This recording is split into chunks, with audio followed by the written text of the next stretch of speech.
राधे राधे दोस्तों, गोवर्धन तीर्थ यात्रा में आपका स्वागत है। आज बात करेंगे गोवर्धन परिक्रमा के बारे में और मैं बताऊंगा यहाँ रहने तथा खाने के बारे में और कैसे आप गोवर्धन की परिक्रमा कर सकते हैं। ये पूरी जानकारी मैं आपको इस वीडियो में दूंगा। अगर आपने मेरी ये पूरी वीडियो देख ली तो गोवर्धन में आप खुद परिक्रमा कर सकते हैं और कम खर्चे में यहाँ पर घूम सकते हैं। तो आइए दोस्तों शुरू करते हैं। गोवर्धन परिक्रमा दान घाटी से शुरू होती है। गिरिराज जी का मंदिर आप देख रहे हैं और यहाँ पर आपको 10 रुपये में फूल, दूध और अगरबत्ती मात्र 10 रुपये में मिल जाएगा, जो आप गिरिराज जी के मंदिर में लेके जा सकते हैं। क्योंकि गिरिराज जी के मंदिर में यहाँ दूध और फूल चढ़ता है, जो आपको सिर्फ 10 रुपये में मिल जाएगा।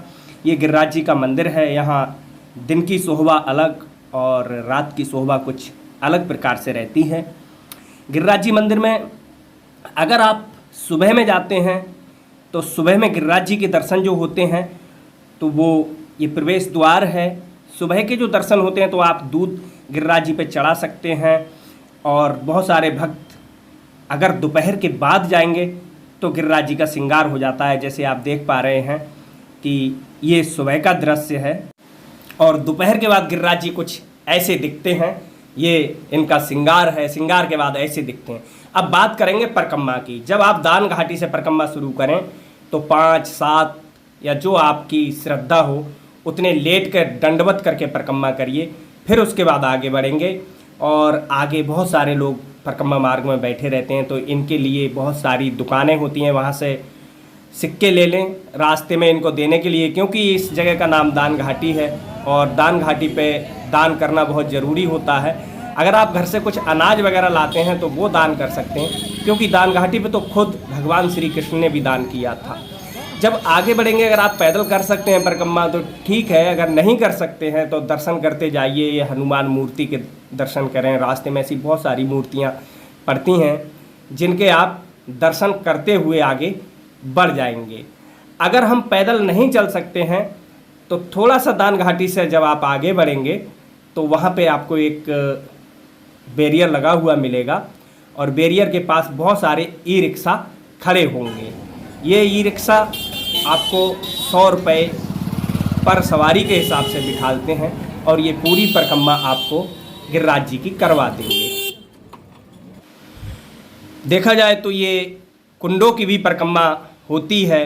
गिरिराज जी परिक्रमा में जो जितने सारे कुंड पड़ते हैं, जैसे ये कुंड आपको दिख रहा है। और अगर आप रोड पे पैदल चल सकें तो रोड पे परिक्रमा कर सकते हैं, नहीं तो अंदर से भी पैदल का रास्ता गया है, जो गिरिराज जी के अंदर बहुत सारे वन और वृक्षों के नीचे से भी आप परिक्रमा अंदर अंदर कर सकते हैं। बहुत सारे श्रद्धालु जो है रोड छोड़कर अंदर से परिक्रमा करते हैं। ये थोड़ा शॉर्टकट भी पड़ती है और इसमें जो है बहुत सारे वृक्ष हैं। परिक्रमा मार्ग में ये दूसरा जो कुंड है ये करड़ी कुंड के नाम से जाना जाता है। इस कुंड को भी आप देखते हुए आगे बढ़ेंगे और बहुत सारे यहाँ बंदर रहते हैं। इनके लिए भी अगर आप चाहें तो रास्ते में केले या चना कुछ भी ले सकते हैं खाने के लिए। ये रास्ते में एक भक्ति कुंज पड़ती है और इस भक्ति कुंज की पहचान इस बांसुरी के रूप में है, जिसके साथ लोग बहुत सेल्फी लेते हैं। इसके अंदर बहुत बड़ी कॉलोनी है और बहुत ही अच्छे फ्लैट है। इसकी बांसुरी की ही पहचान है। रास्ते में आपको बहुत सारी जगह बच्चे मिलेंगे, जो अभी आपने देखा कि गोबर से गोवर्धन गिरिराज जी बनाए हुए हैं। यहाँ की महिमा ही अलग है। यहाँ पे अगर आप दीपावली के सुबह में आते हैं तो जगह जगह बहुत ही बड़े गोबर से बने हुए गिरिराज जी के दर्शन होते हैं। रास्ते में आपको जगह जगह कीर्तन मिलेंगे। ये लोग आँखों से बेकार हैं, मगर ये गिरिराज जी की परिक्रमा में आपको जगह जगह मिलेंगे। ये भजन कीर्तन करते हुए नज़र आते हैं। मैं आप लोगों से अनुरोध करूँगा, कृपया करके जहाँ ऐसे जो अंधे लोग कीर्तन कर रहे हैं वहाँ ज़रूर दान करके जाएं। ये है संकरण कुंड। संकरण कुंड में अधिकतर साउथ के लोग ज़्यादा आते हैं, क्योंकि इनके जो भगवान होते हैं वो थोड़ा अलग प्रकार के होते हैं। और संकरण कुंड में भी लोग स्नान करते हैं। आप अगर परिक्रमा मार्ग से जाएं तो संकरण कुंड के भी दर्शन करके जाएं।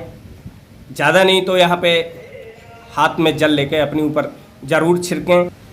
संकरण कुंड के बाद हम आगे बढ़ेंगे और आगे जो है बहुत सारे रास्ते में परिक्रमा मार्ग में झूले वगैरह दिखाई देते हैं। अगर आपके साथ कान्हा जी हैं, अगर आप कान्हा जी को परिक्रमा साथ लेके आते हैं तो कृपया करके इन झूला पे कान्हा जी को ज़रूर झुलाएं। ये भी परिक्रमा का नियम होता है। और विशेष ध्यान रहे दोस्तों, परिक्रमा मार्ग में आपको अगर कहीं रास्ते में पेड़ पड़ रहे हैं तो उन पेड़ों से पत्ते आदि ना तोड़ें। परिक्रमा मार्ग में गंदगी ना करें, थूक थाक ना करें, एक दूसरे को गाली गलौज ना करें। ऐसे ये परिक्रमा के नियम होते हैं। बहुत सारे लोग यहाँ पे आपको रास्ते में दंडवत परिक्रमा करते हुए भी नजर आएंगे।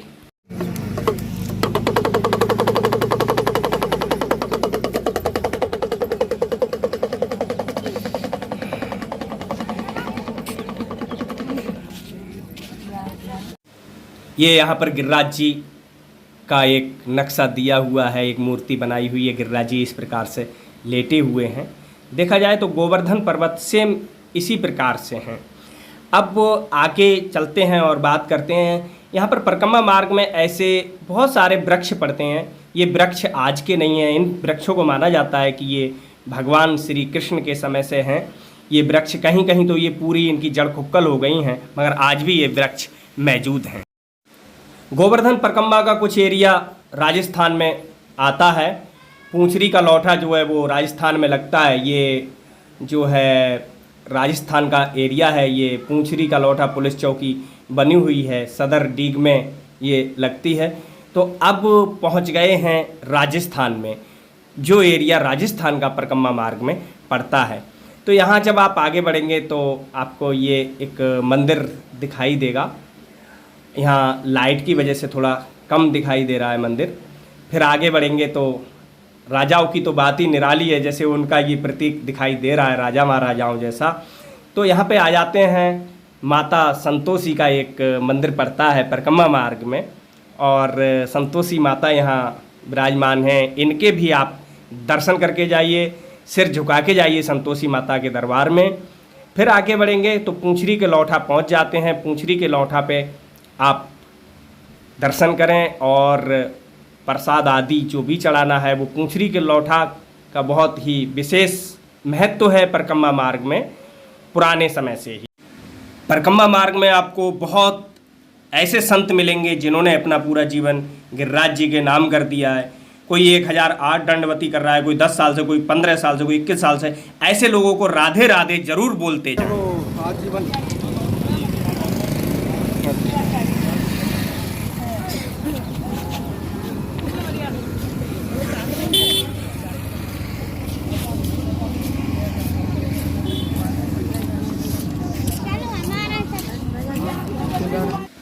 राजस्थान के राजाओं की तो बात और ठाट ही निराले हैं। ये राजस्थान का एरिया सामने जो गेट दिख रहा है राजा महाराजाओं के जैसा, यहाँ से समाप्त हो जाता है। अब वो यहाँ से फिर से उत्तर प्रदेश की सीमा परिक्रमा मार्ग में शुरू हो जाती है। परिक्रमा मार्ग में बहुत सारी जगह आपको गाय मिलेंगी। इन गाय के लिए अगर आप घर से कुछ लाएँ तो वो खिला सकते हैं। इन जगह जगह घास फल आदि बिकते हैं, तो वो गाय माता के लिए ज़रूर खिलाते जाएं। ये भी परिक्रमा के नियम होते हैं दोस्तों। फिर उसके बाद ये कुंड आपको रास्ते में पड़ेगा, इस कुंड के भी दर्शन करें। इस कुंड का नाम है हरजी कुंड। हरजी कुंड के दर्शन जरूर करके जाइएगा। और इसकी क्या विशेषताएं हैं वो इस बोर्ड पे सारी लिखी हैं। यमुना मिशन पवित्र हरजी कुंड, इसके भी आप जो है रास्ते में दर्शन करके ज़रूर जाएं। और बोर्ड पे सारा सब कुछ ब्यौरा हरजी कुंड के बारे में दिया गया है, इसको आप पढ़ लें, क्या क्या विशेषताएं हैं हरजी कुंड की। ये है रुद्रकुंड जो जतिपुरा में पड़ता है। जतिपुरा पहुंच के रुद्रकुंड के भी दर्शन करें। रुद्रकुंड के दर्शन करने के बाद आप पास में ही जो है यहाँ श्रीनाथ जी के मंदिर जाएंगे। श्रीनाथ के मंदिर में जाकर यहाँ पर भी दूध जलेबी कुछ भी आप उनको चढ़ा सकते हैं।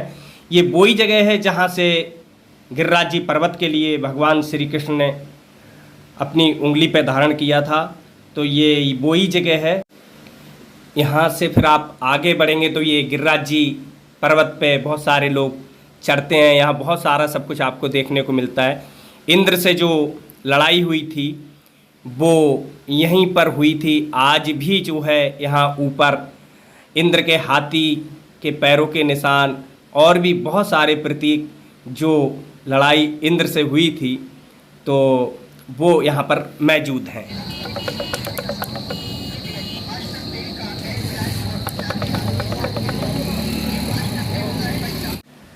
यहाँ पर दोस्तों बड़ी परिक्रमा जो है समाप्त हो जाती है। जतिपुरा से निकलने के बाद ये जो बड़ी परिक्रमा जिसको बोलते हैं वो यहाँ पर कंप्लीट हो जाती है। यहाँ पर भी लोग जब बड़ी परिक्रमा समापन जिसका होता है तो सिर झुकाते हैं। अब बात करते हैं छोटी परिक्रमा की। यहीं से छोटी परिक्रमा प्रारंभ हो जाती है और यही जो है यहाँ से लोग इसमें प्रवेश कर जाते हैं। यहाँ पर भी गाय माता के दर्शन आपको प्रवेश करते ही हो रहे हैं।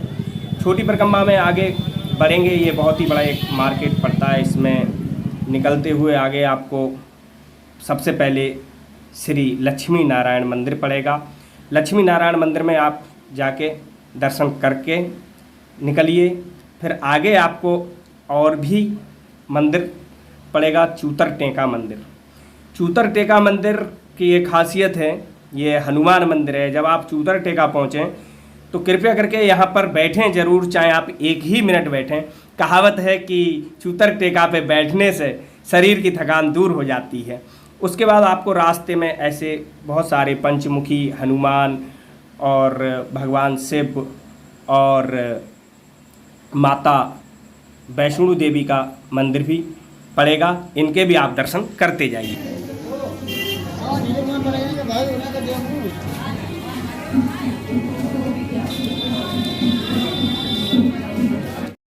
फिर आपको श्री उत्तम बिहारी जी का कुंड पड़ेगा। इसके भी दर्शन आप करें और इसमें जो है पैर ना धोएं, बस जल के छींटे अपने ऊपर ज़रूर लगाएं। ये श्री कृष्ण के चचेरे भाई थे और ये बहुत ही ज़्यादा ज्ञानी थे। ये कुंड उनके लिए समर्पित है। फिर श्री कृष्ण चैतन्य मंदिर आपको पड़ेगा। आप इस मंदिर के भी दर्शन करके जाइए। ये मंदिर बहुत ही अच्छा है और इसमें भी आप अपनी हाजिरी ज़रूर लगाएं। इस मंदिर में अधिकतर बंगाल और उड़ीसा के बहुत श्रद्धालु आते हैं। फिर आप राधा कुंड पहुंच जाइए। इसकी महिमा तो बहुत ही निराली है। राधा कुंड में आप दीपक जलाएं, फूल चढ़ाएं और यहाँ के जो नियम हैं वो सब पूरे करके फिर आप आगे बढ़ेंगे तो आपको ललिता कुंड राधा कुंड के बराबर में मिलेगा। ललिता जो राधा की सखी थीं, ये ललिता कुंड है और यहाँ पर इनकी बहुत सारी सखियों के नाम दिए हुए हैं जो कुछ इस प्रकार से लिखे हुए हैं। राधा रानी की ये बहुत सारी सखियाँ थीं, इनके जो है सभी के नाम यहाँ पर लिखे हुए हैं। ये आप सब देखते जाएं और इनका भी नाम लेते हुए जाएं, क्योंकि राधा रानी की बहुत सारी सखियाँ थीं। तो ऐसे तो बहुत समय लगेगा बताने में, बाकी कुछ प्रमुख सखियों के नाम यहाँ पर दिए गए हैं। उसके बाद आप आगे बढ़ेंगे तो ये एक कुआं पड़ता है। ये पुराने समय से ही है, राधा रानी के समय से। तो कृपया करके इसकी भी परिक्रमा करते हुए जाएं इस कुआं की, क्योंकि ये परिक्रमा मार्ग में ही पड़ता है। इसको श्याम कुंड बोलते हैं। बताते हैं कि ये राधा रानी ने अपने कंगन से बनाया था। तो घूम के जब यहाँ पहुँचते हैं तो इस एरिया की गिनती श्याम कुंड में आती है। यह कुसुम सरोवर है जो महाराज सूरजमल के पुत्र जवाहर सिंह ने बनवाया था। इसमें ही वन बिहारी मंदिर है जो राधा रानी और भगवान कृष्ण को समर्पित है। और दोस्तों कुसुम सरोवर रात में कुछ ऐसा दिखता है जिसको दिन में अगर देखेंगे तो ये ऐसा दिखाई देगा। और अगर इसका पूरा अच्छे तरीके से सब कुछ देखना है, इसकी शोभा देखनी है, तो कृपया रात को कुसुम सरोवर ज़रूर देखें। रात में इसकी सुंदरता ताजमहल से कम नहीं होती। उसके बाद आपको श्री नारद तपोस्थली एवं नारदवन नारद कुंड के दर्शन करने हैं। बताते हैं कि देव ऋषि नारद ने यहाँ पर काफ़ी लंबे समय तक तपस्या की थी और यहाँ पर जो है आज भी वो वृक्ष मौजूद है जिसके नीचे बैठ के देव ऋषि नारद ने तपस्या की थी। यहाँ पर बहुत सारे लोग आते हैं। और शनिवार के दिन यहाँ पर बहुत भीड़ रहती है, क्योंकि यहाँ पर शनिदेव का भी एक छोटा सा मंदिर है जिसमें लोग शनिवार के दिन आते हैं और नारद कुंड में स्नान करते हैं। कहते हैं नारद कुंड में स्नान करने से बहुत सारे पापों का नाश होता है और शरीर के जो रोग हैं वो नारद कुंड में स्नान करने से ख़त्म हो जाते हैं। तो कृपया करके आप नारद कुंड के दर्शन जरूर करें, क्योंकि ये भी परिक्रमा मार्ग में पड़ता है। उसके बाद आपको रास्ते में कामनी मोक्ष द्वार, कामनी मोक्ष धाम पड़ेगा। ये एक शमशान भूमि है, इस पर बहुत ही अच्छी बात लिखी है। यहाँ आने के लिए लोग मरते हैं और अंतिम पड़ाव तो यही है, कामनी मोक्ष द्वार। श्री हरि गोकिल गिरिराज जी कानवाले बाबा, ये भी आपको रास्ते में मंदिर पड़ेगा। उसके बाद गोवर्धन महाराज जी का जो मंदिर पड़ेगा, इसके भी आप दर्शन करें और अंदर से परिक्रमा करें। फिर ये लंबा सा मार्केट है, आप कुछ भी इसमें ख़रीदारी कर सकते हैं। लड्डू गोपाल खरीद सकते हैं, अच्छी किताबें खरीद सकते हैं और लड्डू गोपाल के कपड़े भी खरीद सकते हैं। एक बात का और विशेष ध्यान रहे कि अगर आप किसी भी मंदिर के अंदर से परिक्रमा करते हैं, वहाँ जो सेवकगण खड़े हैं, अगर वो आपसे कहते हैं कि नहीं आप इतने पैसे चढ़ाओ, अगर आपके पास नहीं है तो उनके बहकावे में ना आए। कोई ज़बरदस्ती वाली बात नहीं है। आप अपनी श्रद्धा के अनुसार जो आपका मन करे आप वो चढ़ाएं। किसी भी पंडा के बहकावे में ना आए कि इतना आपको यहाँ चढ़ाना ही पड़ेगा। मानसी गंगा मंदिर है, ये मानसी गंगा है जो भगवान श्री कृष्ण ने अपने मन से इनको प्रकट किया था। और यहाँ पे ये गाय माता की एक मूर्ति बनी हुई है जिनके थन से पानी निकल रहा है, लोग भर रहे हैं। ये मानसी गंगा जी के दर्शन करिए। मानसी गंगा के दर्शन करने के बाद परिक्रमा समाप्त हो जाती है। फिर आगे अगर आप यहाँ से जाते हैं तो मार्केट है, मार्केट में कुछ भी खरीद सकते हैं। और यहाँ पर जो है परिक्रमा पूरे तरीके से आपकी समाप्त हो जाती है। ये जो गेट दिख रहा है, अब आप गोवर्धन फिर से मेन रोड पे आ गए हैं। यहाँ से आप जहाँ भी जाना चाहते हैं तो वहाँ के लिए, मथुरा के लिए या कहीं के लिए भी वाहन पकड़ सकते हैं। और यहाँ पर खाने तथा रहने के बारे में मैं आपको बता दूँ, 300 रुपये में आपको यहाँ धर्मशालाओं में 200-300 रुपये में अच्छा रूम मिल जाता है। अगर आपको एसी रूम बड़े होटल में चाहिए तो भी आपको 500-700 रुपये में, 1000 रुपये तक बहुत ही अच्छा रूम मिल जाता है। और खाने पीने के लिए यहाँ आपको 70 रुपये में बहुत अच्छी थाली मिल जाती है। और यहाँ पर बहुत सारे भंडारी आदि चलते रहते हैं। अगर आप यहाँ ट्रेन से पहुँचना चाहते हैं तो आपको मथुरा आना पड़ेगा। भारत के हर शहर से मथुरा के लिए ट्रेन आती है। मथुरा से गोवर्धन की दूरी मात्र 21 किलोमीटर है। और अगर आप हवाई जहाज से आना चाहते हैं तो आगरा और दिल्ली नज़दीकी एयरपोर्ट हैं। मेरी दी हुई जानकारी आपको कैसी लगी ये मुझे कमेंट के माध्यम से ज़रूर बताएं। और मैं इस प्रकार की बहुत सारी जानकारी लाता रहता हूं, क्योंकि दोस्तों मैं भारत यात्रा पे चल रहा हूं और भारत के हर जगह जा जाकर मैं वीडियो बनाऊंगा। कृपया करके मेरे इस चैनल को आप सब्सक्राइब कर लीजिए और एक बार सभी लोग बोलेंगे राधे राधे, गिरिराज महाराज की जय।